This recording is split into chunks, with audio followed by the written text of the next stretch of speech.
I think what we've seen actually from several regulators around the world is that they seem to have been slowly becoming more accepting of the cryptocurrency world, particularly, of course, the underlying technology, the blockchain, which we'll separate off for a moment. But they seem to be understanding that, look, cryptocurrencies are here, they're growing, more people are getting involved in them, and so they're not trying to absolutely hamper. I mean, you have seen some markets like China, etc., have cracked down very hardly on it, but a lot of the markets, the US, the UK, etc., have been fairly open. I think what you're seeing now is not so much concern about perhaps some of the larger currencies, but what it is these ICOs, they're called initial coin offerings. Now, these are new coins coming into the market which, you know, perhaps actually don't have any product behind them, don't have any backing behind them or anything, and they're worth perhaps even less than a cent, and they're likened to penny stocks often. I think that's where the real concern is, where you've seen investors jump into these new coins thinking they can get these 3,000–4,000% returns that they've seen with other cryptocurrencies, and that's where I think some of the danger is.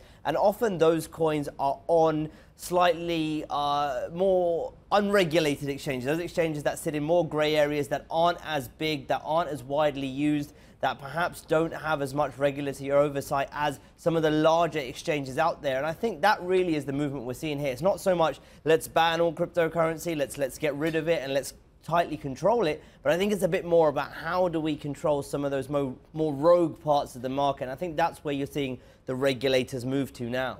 But the fact of the matter is that you and I, if we wanted to, if we had the infrastructure, if we had banks of computers where we could mine cryptos, we could start our own platform. We could. And here is the problem. We absolutely could, and that is part of the problem. You know, what the SEC was saying essentially is, look, you guys are trading securities. We believe cryptocurrencies are by definition securities, and therefore they should be regulated in the same way as other securities are. And so we want to bring those platforms into our view, and that ultimately can only be a good thing. I think why you've seen the price reaction on Bitcoin is because there's a lot of people in the market who have perhaps enjoyed this for a few years before we saw the big boom last year in Bitcoin, and were like, well, this isn't too good for us because we've managed to avoid tax, we've managed to avoid any oversight for now and get away with essentially what we wanted. So I think that's why you've seen some of the negative reaction rather than some of the positive. But long term, look, this should be good for the space overall.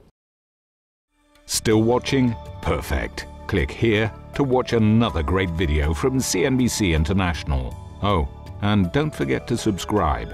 Thanks for watching.